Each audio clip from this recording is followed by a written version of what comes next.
ನೋಟುಗಳನ್ನು ಎಲ್ಲರೂ ಬಳಸ್ತೀವಿ. ಈ ಫೋನ್ಪೇ ಗೂಗಲ್ ಪೇ ಬಂದಮೇಲೆ ಸ್ವಲ್ಪ ಬಳಕೆ ಕಡಿಮೆ ಆಗಿದೆ. ಬೈ ಆ್ಯಂಡ್ ಲಾರ್ಜ್ ಬಳಸ್ತೀವಿ. ಅವು ಹಾಳೆಯ ನೋಟುಗಳು, ಪೇಪರ್ ನೋಟ್. ಇನ್ನು ಮುಂದೆ ಪ್ಲಾಸ್ಟಿಕ್ ನೋಟುಗಳು ಬರ್ತವೆ.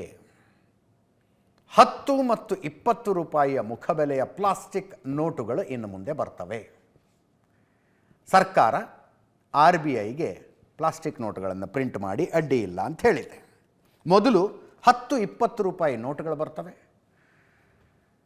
ಅವುಗಳಿಗೆ ಜನಸ್ಪಂದನೆ ಹೆಂಗಿದೆ, ಹೆಂಗೆ ಬಳಕೆ ಆಗ್ತವೆ ಅನ್ನೋದನ್ನು ನೋಡಿಕೊಂಡು ಆಮೇಲೆ 50, 100, 500 ರೂಪಾಯಿ ನೋಟುಗಳನ್ನು ತಯಾರು ಮಾಡ್ತಾರಂತೆ. ಈಗಾಗಲೇ ಒಂದು 40-50 ದೇಶದಲ್ಲಿ ಪ್ಲಾಸ್ಟಿಕ್ ನೋಟುಗಳಿದ್ದಾವೆ.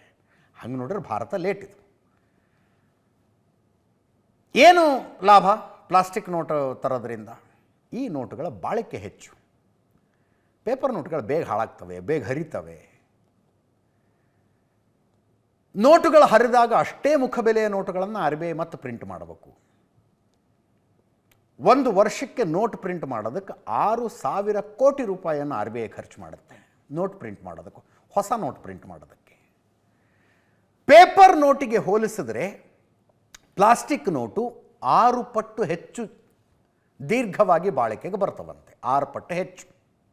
ಅಲ್ಲಿಗೆ ನೋಟ್ ಹಾಳಾಯಿತು, ಮತ್ತೆ ಪ್ರಿಂಟ್ ಮಾಡಬೇಕು ಅನ್ನೋ ಒತ್ತಡ RBI ಮೇಲೆ ಕಡಿಮೆ ಆಗುತ್ತೆ. ನೋಟ್ ಪ್ರಿಂಟ್ ಮಾಡೋ ಖರ್ಚು ಉಳಿಯುತ್ತೆ ಅಂತ.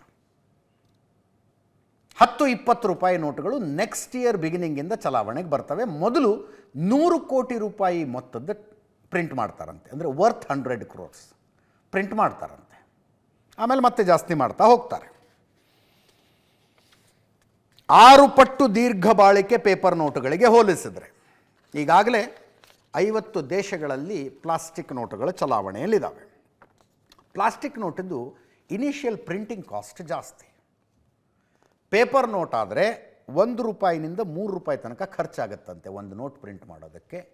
ಪ್ಲಾಸ್ಟಿಕ್ ನೋಟ್ ಆದರೆ 2 ರೂಪಾಯಿಂದ 6 ರೂಪಾಯಿ ತನಕ ಖರ್ಚಾಗತ್ತೆ. ಅಂದರೆ ನೋಟ್ ಮ್ಯಾನುಫ್ಯಾಕ್ಚರಿಂಗ್ ಕಾಸ್ಟ್ ಜಾಸ್ತಿ ಇರುತ್ತೆ. ಆದರೆ ಪೇಪರ್ ನೋಟುಗಳಿಗೆ ಕಂಪೇರ್ ಮಾಡಿದ್ರೆ 6 ಪಟ್ಟು ಹೆಚ್ಚು ದೀರ್ಘಕಾಲ ಬಾಳಿಕೆಗೆ ಬರುವುದರಿಂದ ಇಟ್ ಈಸ್ ವರ್ತ್ ಇಟ್ ಅಂತಾರೆ. ಲಾಸ್ಟ್ ಇಯರ್ 6,372 ಕೋಟಿ ರೂಪಾಯಿ ನೋಟ್ ಪ್ರಿಂಟಿಂಗಿಗೆ ಖರ್ಚಾಗಿದೆ RBIಗೆ. ನೋಟ್ ಪ್ರಿಂಟ್ ಆಗೋದು ಗೊತ್ತಲ್ಲ, ಇಲ್ಲಿ ನಮ್ಮ ಮೈಸೂರಲ್ಲಿ ಪ್ಲಾಸ್ಟಿಕ್ ನೋಟು ಅಲ್ಲೇ ಪ್ರಿಂಟ್ ಆಗ್ತವೆ.